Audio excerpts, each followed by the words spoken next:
We are back one more time with Eric Mason, a church planter who lives and ministers in the heart of Philadelphia. He's the co-founder and lead pastor of Epiphany Fellowship, and he's a husband, father, and the author of the book Manhood Restored: How the Gospel Makes Men Whole. Eric, yesterday you talked about how and why you explain manhood to the men in your neighborhood who don't have these fundamental categories to work from. How is godly manhood different from cultural macho-ness? Well, we would look at cultural macho-ness, we would connect that more to Genesis 3, the fall. We would say that cultural macho-ness is just man emphasizing the fact that that he's responding rightly to the curse. The whole he will dominate. It's a reflection of domination, and it's a reflection of more of external persona versus internal reality. And so the whole cultural macho thing is just really a caricature and an attempt for man to put on paraphernalia of manhood versus being a man. That's a powerful way to put it. I want to talk about the local church now. A remarkable point in your book is how you tie the gospel's mission to strong biblical manhood. On page 165, you talk about the riskless environment of a lot of churches not on mission, and how that actually creates a boredom among the men. Explain how manhood and mission are connected in local churches. Yeah.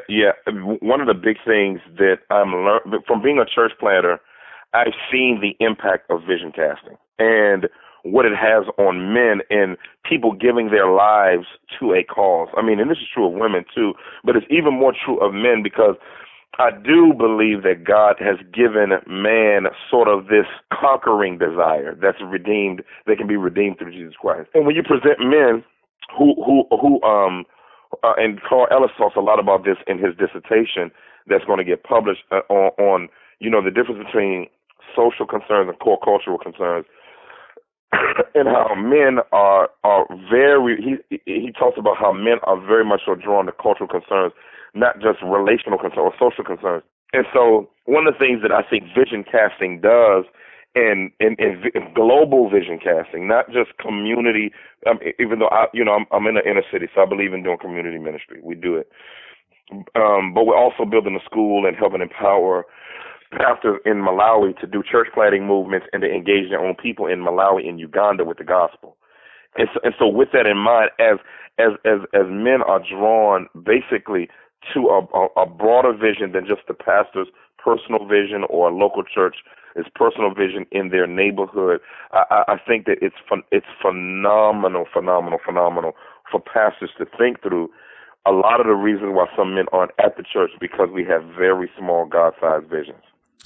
Yeah, that's a fascinating connection that you make, and you do a great job explaining this in the book. Fatherlessness is, of course, a major problem faced in our culture, but fatherlessness, you write, can also be manifested with a dad who's in the house who simply neglects the needs of his family. And I think this is my biggest fear as a husband and a father of three. I never feel like I've done enough. What are some warning signs that signal that a father is maybe physically there, but he's not engaged like he should be? What would you be looking for? It's interesting. I read this book, Fatherless America, and it has different categories of fatherlessness in it, which is mind-boggling. And, I was watching The Incredibles with my kids one day, and I'll never forget that Mr. Incredible, it sounds weird, but it's going somewhere. One day Mr. Incredible came home, and, he was living a mediocre life or whatever. He wasn't Mr. Incredible anymore. And his mom was at the table, and she's like, it's interesting they made her an elastic girl or whatever. She's trying to manage all of these different things, but even with her being so elastic, there was, and being able to break the kids up from fighting at the table and all of this, and he had walked away and was doing something else, and she asked him to engage.